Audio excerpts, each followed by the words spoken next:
Vicepresidente, canciller, etcétera, etcétera. Sí, Entonces, no se pudo haber explicado mejor que lo que acaba de explicarlo el constitucionalista. Claramente es así, el presidente puede designarlos a los dos por decreto, durante todo el año que viene pueden ejercer su función y terminado ese año calendario parlamentario, si no recibieran la aprobación pertinente, sus nombramientos caen, pero los fallos siguen. Y me imagino que a lo que se refiere el jefe de gabinete es a una posición ulterior que si faltaran. Yo lo que he escuchado públicamente, insisto, lo que he escuchado públicamente es que el presidente no acepta la negociación que plantea Cristina Fernández de Kirchner de dejar pasar a uno de estos dos jueces y que le nombren una al hijo, jueza. por ejemplo, ¿no? Claro, no, por ejemplo, no, al hijo. Al hijo, sí, sí, sí. Pero me parece que el presidente le ha planteado a su gabinete, lo dijo públicamente, dos o nada, con lo cual me da la impresión de que esto camina hacia lo que se acaba de explicar, es decir, van a sacar un decreto. Ojo, puede sacar un decreto sobre esto y sobre otro tema muy importante que está hace mucho tiempo vacante, que es el procurador. Correcto, claro, claro. En todos estos años de Alberto Fernández propuso a Rafecas y Cristina nunca le dio el acuerdo. Exacto. Entonces él no se animó a firmar el decreto, pero yo creo que es perfectamente factible que esto ocurra y que tengamos estos dos jueces en comisión durante el periodo parlamentario del año que viene. Correcto. Y si no hay acuerdo posterior, esto ustedes tengan en cuenta que en el medio de todo esto que está ocurriendo están las elecciones de octubre del año que viene. Pero los dos... Déjame que termine con esto. No digo para dejárselo claro a la gente. Entonces, un Senado de otras características podría darle acuerdo después del cambio de senadores de diciembre del año que viene, porque estaríamos en el año parlamentario que corresponde. Pero a ver, la Constitución no establece que el tema de los jueces por decreto es para una situación excepcional de no funcionamiento del Congreso. Digo, si establece que la designación de jueces de la Corte es de esta manera, de 2/3 que necesitas, o sea, le establece la propia Constitución a la política, decirle para designar jueces de la Corte, hacelo de esta manera porque es la manera en la que hay que hacerla. No la estarían haciendo de esa manera, estarían buscando el camino alternativo, que es un atajo para situaciones excepcionales. El Congreso funciona y si querés puedes convocar a extraordinarias y funciona también. No, primero déjame que te explique esto desde el punto de vista de la política, porque yo lo voy a explicar de constitucionalismo. El gobierno se encuentra ante una disyuntiva. Se encuentra con una corte que pierde un miembro más. Se va, para mí, un gran juez, que es Maqueda, y quedan 3 miembros de la corte. Entonces, el gobierno dice, ante esta situación, no me dan el acuerdo que vengo pidiendo, no es que no hubo un pedido de acuerdo previo. Ustedes recuerden que en el caso del antecedente que hablamos no hubo un pedido de acuerdo previo. En este caso hubo un pedido de acuerdo que no fue tramitado. Entonces, en virtud de la necesidad que tiene de llenar esas vacantes, podría hacerlo también con el procurador, que hace mucho que está un suplente, entonces toma la decisión y tiene el año parlamentario que viene para lograr o no el acuerdo, y si no lo logra, se cae. Es cierto que decís desde la política, pero desde la política no se hizo nunca. No, yo estoy hablando desde la posibilidad, porque de hecho Macri lo hizo y luego consiguió el acuerdo, pero lo hizo en las mismas condiciones jurídicas que lo haría Milei ahora. Ok, ¿lo negro? Digamos, para responderte, la Constitución Nacional no prevé que este sea un mecanismo excepcional, simplemente dice si el presidente quiere hacer designaciones en diciembre, enero y febrero, que es el receso del Senado, las puede hacer y después el acuerdo del Senado llega. Simplemente es una autorización constitucional, algo que tendría que ser habitual, primero el acuerdo, después el decreto. Pero insisto, mientras la Constitución le admita, esto es como los decretos de necesidad y urgencia. Exacto. La Constitución Nacional le dice al presidente, usted no puede emitir disposiciones de carácter legislativo bajo pena de nulidad absoluta e insanable. Uno lee eso y dice, es rotundo. Pero si hay circunstancias excepcionales, si no son temas penales, impositivos, etc., puede hacerlo. Entonces son las reglas generales de la Constitución y las excepciones. Pero insisto, aunque no sea común, no está fuera de la Constitución que el presidente haga esto, así como tampoco estuvo fuera del parámetro constitucional lo que hizo Macri. En un ratito nos metemos en la economía, ya lo veo a Aldo Abraham ahí. En instantes llega el embajador de Israel en la Argentina, Yal Sela. Es muy importante el acuerdo que acaba de anunciar el presidente Milei con el Estado de Israel a propósito de lo que pasa en Medio Oriente, ¿no? Y vamos a hablarlo con el embajador. Pero tenemos una información urgente que... pero uno de los temas que, por supuesto, no esquivamos, sino que lo ponemos sobre la mesa de la discusión, y está en la discusión de la Argentina y de la política en particular, es el tema ficha limpia. Y el expresidente Mauricio Macri posteó y puso esto, mirá. En redes sociales, en Twitter, Macri dice: hoy en la sesión de ficha limpia en la Cámara de Diputados quedaron flotando preguntas inquietantes y profundas para el futuro de la Argentina. Y enumera: ¿queremos o no queremos un país sin corrupción? ¿De verdad nos interesa que los corruptos condenados no puedan seguir ejerciendo cargos públicos? ¿O queremos simular y usar esa debilidad como un instrumento de presión en otras negociaciones? ¿A alguien le importa la corrupción? ¿O ya estamos resignados? Sé que a una parte de la política, incluso a una parte de la opinión pública, les puede parecer que hay cosas más urgentes. Yo estoy convencido de que con dirigentes corruptos no hay ningún futuro. Bueno, claramente es un posteo, ¿no?, que exhibe a quienes no dieron quórum. Y la clave del posteo me parece está en la pregunta de: ¿o se usa como un instrumento de presión en otras negociaciones? Que es lo que está denunciando la oposición dialoguista, los aliados del gobierno en este caso, que son los que convocaron la sesión de hoy. La convoca también la Libertad Avanza, la sesión de hoy, pero cuando ven el quórum miran las bancas de la Libertad Avanza y dicen: ahí faltan 8 diputados, 7 diputados que podrían estar sentados y podrían ayudarnos a acercarnos al quórum. Dicho esto, también con los 7 diputados, sacando a Pagano, que por embarazo no estaba presente, los otros 7 tampoco te daba el número. O sea, tenés que mirar los otros bloques también para encontrar las ausencias. Recordemos que son 257 los diputados, tiene que haber 129 para el quórum. Correcto. El presidente Milei también posteó temprano. A ver, ¿no, Gabriel? Fue una foto en realidad que compartió la presidencia, la prensa del gobierno, sobre una reunión de gabinete, y él lo tuiteó después: el mejor gobierno de la historia, viva la libertad, carajo. Hoy hubo, mientras el Congreso fracasaba en su intento de sacar ficha limpia, había reunión de gabinete. Nunca se difunden, o casi nunca se difunden fotos de la reunión de gabinete. Justo hoy Javier Milei decide publicarlo. Fíjate el detalle, la motosierra sobre la mesa. Ya ayer había posteado una foto también con la motosierra, diciendo que delineando los planes de 2025, la motosierra va a seguir. El gabinete en pleno ahí, junto a asesores también. Esto tiene mucho que ver, Hugo, con que el presidente hoy recibió una encuesta que realmente lo puso muy contento, y además una información de Estados Unidos que lo puso más contento todavía. La encuesta es que ha crecido fundamentalmente en la opinión pública, sobre todo en los sectores más humildes, mucho la imagen de él y la del gobierno en la gestión. Sigue bajando la inflación. Y el otro es la información que tiene que el nuevo secretario del Tesoro ya recibió instrucciones de Donald Trump, el que va a asumir el 20 de enero. El secretario del Tesoro es un experto de Wall Street, un tipo muy conocido del ministro de Economía, Caputo, que va a ordenar una acción de ayuda de estructura financiera de lo que se llaman los organismos de Bretton Woods, es decir, Fondo Monetario, Banco Mundial, para que la Argentina tenga el año que viene los fondos necesarios para salir del cepo.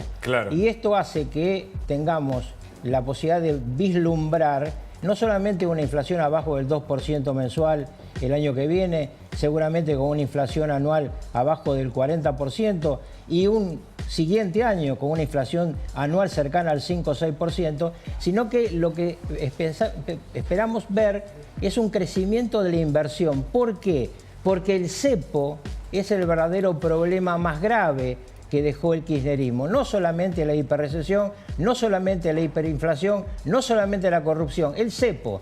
Porque es el cepo el que un inversor extranjero mira para ver si realmente va a poner acá, supongamos, 5.000 millones de dólares para hacer una planta de gas licuado, y después no le van a decir: no, usted no se puede llevar sus utilidades, no, usted no puede vender el gas licuado que hizo. Y esto se suma a otra novedad que les digo yo, que no sé si la tiene ya el gobierno, pero YPF va en enero, el presidente de YPF, a la India.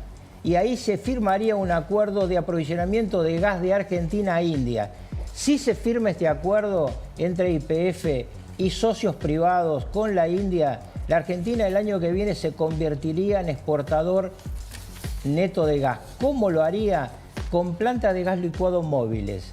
Así como el kirchnerismo traía gas licuado por un negociado y lo vendía acá habría una gran cantidad de barcos que antes de que se terminen las plantas harían gas licuado y se exportaría a la India, además del acuerdo que se firmó con Brasil durante el G20. Carlos, si te entiendo bien, vos estás diciendo que esta foto de Milei, mientras fracasa lo de ficha limpia, están festejando que no le importa ficha limpia, le importan los buenos datos de la economía, yo no sé si le importa o no ficha limpia, pero lo que define las elecciones fundamentalmente es si la economía va bien o mal. Si la economía va bien o mal, las elecciones mejoran. Está llegando el embajador de Israel. Aprovecho para decir que el acuerdo con Israel y Argentina es un acuerdo sumamente importante. Tan importante, yo diría, para la Argentina como es nuestro deseo de paz, ya que llega el embajador, del acuerdo que ha logrado con mucho esfuerzo Israel con el Líbano. Ojalá que ese acuerdo Hezbollah lo cumpla. Yo tengo mis dudas. Pero en la medida que los terroristas lo cumplan, es un paso fenomenal camino hacia la paz, porque Medio Oriente, además de Ucrania, son no solamente dos lugares donde se pierden muchas vidas, donde hay muchos dolores, sino donde además la humanidad entera está en riesgo. Absolutamente, entonces, absolutamente. Bienvenido al embajador de Israel. Bueno, sí, claramente le damos las gracias a Eyal Sela, que está aquí ya en los estudios de La Nación Más. Es un gusto tenerlo. Para comenzar esta conversación, vamos a escuchar al presidente. El otro día, justamente, la Cámara de Comercio de los Empresarios de Israel y Argentina, el presidente anunció un memorándum de acuerdo con el Estado de Israel y lo decía del siguiente modo. Mirá. Estamos avanzando en un memorándum histórico con el gobierno israelí, una alianza bilateral entre dos naciones hermanas, un memorándum en defensa de la libertad y la democracia en combate del terrorismo y las dictaduras. Mientras los kirchneristas hacían un memorándum con Irán, nosotros hacemos uno con Israel. Ellos firmaban pactos espurios de silencio y complicidad en el delito. Nosotros sancionamos alianzas con nuestros semejantes en defensa de la justicia y la libertad. Embajador, gracias por venir. ¿Qué significa este acuerdo con Argentina? Buenas tardes, gracias por la invitación. Estamos dos países amigos con muchos valores en comunes. Como escuchamos el presidente, ambos somos democracias. Israel es la única democracia en el Medio Oriente, o como alguien dice en inglés, desde Marrakech hasta Bangladesh. La única democracia es el pequeño, joven Estado de Israel. Somos país que compartimos los mismos derechos de libertad, los mismos valores de derechos humanos. Así que estamos trabajando, colaborando en llevar a cabo este tipo de acuerdo que refleja la amistad, que refleja los valores comunes que tenemos, y una de las cosas que también tenemos en común es la lucha contra el terrorismo. Ambos somos países que sufrieron mucho de ataques en el pasado del terrorismo. Absolutamente. En la Argentina se sabe que Hezbollah, organizado por el autor intelectual que fue el régimen iraní, provocó al menos 2 atentados, el del 92 y el del 94, en la Embajada de Israel y la AMIA consecutivamente. También se sabe que hay células operando en la región, con lo cual el acuerdo, embajador, para usted centralmente, el acuerdo entre ambos países tiene que ver con la lucha contra el terrorismo.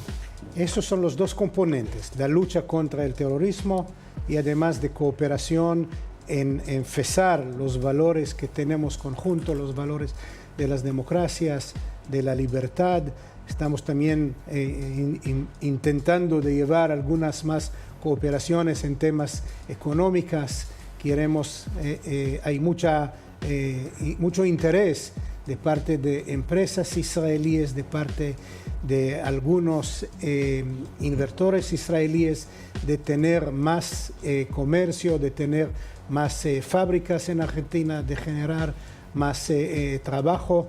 Así que estamos trabajando en esta agenda positiva, digamos, en nuestras buenas relaciones. Es muy importante porque creo que el Estado de Israel es uno de los países que más startups genera, justamente por la inversión en la educación, que más empresas modernas de tecnología propone, y ese acuerdo también económico es una novedad que no conocíamos en detalle. Estamos intentando de hacerlo todo conjunto, pero el acuerdo es más que todo lo que dije antes de los valores conjuntos y la lucha contra el terrorismo. no lejos de acá, sin decir el nombre de una calle, pero muy cerca de donde estamos, hay una nueva empresa israelí que se llama Innovid, que es una empresa israelí que está trabajando en el high-tech, en innovación y genera trabajo a bastante personas. ¿Y eso es novedoso? Este es una inversión que empezó en los últimos 1 o 2 años, que empiezan acá. Yo estuve la semana pasada en el Valle de Luco, en Mendoza, y estaba muy orgulloso de escuchar de gente que me dicen que hace 30 años no había ninguna viñeda allá. La gente pensó que es imposible utilizar esta tierra porque no había suficiente agua para hacer ahí agricultura o viñeda. Empiezan a utilizar empresas con tecnología israelí de riego a goteo. Claro. Riego a goteo. Y estamos muy contentos de ver que finalmente otro ejemplo más, ¿no? Claro. Hay que contarle a la gente que Medio Oriente está en el medio casi de un desierto. El riego por goteo es una invención, es un descubrimiento que nace de un kibutz o de los llamados kibutzines en el Estado de Israel. Hoy hay inversiones hasta mexicanas en una de las empresas que además genera justamente riego en el medio del desierto, ¿no? Un hecho muy singular. Pero la otra noticia de corte internacional en un mundo global es que después del comienzo de la guerra del 23, del 7 de octubre, por el avance de Hamas y de Hezbollah el 8 de octubre consecutivamente, Israel entiendo que le gana a Hamas en la Franja de Gaza, a la organización terrorista, pero también a Hezbollah en este acuerdo, digamos, de no agresión, si Hezbollah ¿no? Obedece el acuerdo, digamos. El 7 de octubre, las organizaciones terroristas lideradas por Irán, Hamas en Gaza y al día siguiente Hezbollah en Líbano, empezaron una guerra con Israel. Israel no quería esta guerra ni empezó en esta guerra. Pero después de este brutal ataque donde tuvimos más de 1.200 muertos en un solo día, el peor día desde el Holocausto, con cantidad de personas civiles muertos en todas las comunidades judías en el mundo y en Israel, tuvimos la obligación de hacer todo que este no repite y que no vamos a seguir teniendo el lanzamiento que siguió de misiles, de drones y de otros ataques desde Líbano, desde Gaza y luego de otros frentes como los rebeldes hutis en Yemen, las milicias pro-iraníes en Irak, desde Siria, desde Cisjordania y desde Irak mismo, en 2 ocasiones que lanzó más de 200 misiles. Logramos parar estos misiles, pero imagínense si estos misiles podían impactar, qué cantidad de muertos de ataques hacia la población civil que quería. Israel no quiere guerra. Cuando tenemos la posibilidad de ver que cumplimos nuestros objetivos, y en Líbano cumplimos la mayoría de nuestros objetivos, hicimos bastante daño a la organización terrorista Hamas, gran parte de sus líderes ya no están con nosotros y el mundo está mucho mejor ahora, ya gran parte de sus cantidades, sus arsenal, sus misiles no están. Así que cuando hay opción de hacer un cese de fuego, Israel dijo que sí. Estamos viendo en los, 30 horas desde que está en vigor, que Hezbollah está intentando de meter y entrar de nuevo. Hoy había un incidente que vimos que terroristas de Hezbollah están por entrar y le mostramos con fuego que este no es aceptable. Así que esperamos que este siga. Este es un cese de fuego para algún tiempo. Nosotros queremos Líbano libre, nosotros queremos Líbano como buen vecino, nosotros no aceptamos organizaciones terroristas que son parte de Irán, que amenazan a la población israelí y todavía tenemos más de 60.000 israelíes que no regresaron a sus casas. Ahora, embajador, ¿por qué puede haber acuerdo con Hezbollah y no con Hamas en Gaza? ¿Y cómo está la situación en Gaza? ¿Y qué pasa particularmente con los secuestrados, que incluyendo hay 8 argentinos también ahí? Sí, 101 secuestrados. Esta es parte de la respuesta. ¿Cuál es la diferencia entre Hezbollah y Hamas? Ambos son organizaciones terroristas, ambos son organizaciones que no comparten nuestros valores, ambos son organizaciones que quieren vivir según la Sharia, las reglas islámicas, y ambos no aceptan la existencia de Israel, y ambos están financiados y apoyados por las guardias revolucionarias de Irán. Ahora, con Hamas y no como Hezbollah, todavía tenemos ver la liberación de los 101 rehenes que están ahí, entre ellos 86 hombres, si no equivoco, 13 mujeres que que en esta semana, cuando el mundo conmemora el Día de la Violencia contra las Mujeres, solo hay que imaginar qué pasa con estas mujeres que están allá, y todavía 2 niños, los famosos hijos de la familia Vivas, que son también argentinos. Israel está esperando, viendo si tendrán también algún avance en cualquier forma de la liberación de los rehenes. Israel todavía piensa que tenemos que tener parte de nuestro control en Gaza para asegurar que de un lado la población va a recibir todo lo que necesita y entra ahí cantidad de camiones con comida, con medicamentos, con cualquier ayuda humanitaria, y de otro lado que Hamas no va a tener otra forma de recuperarse y hacer otro 7 de octubre.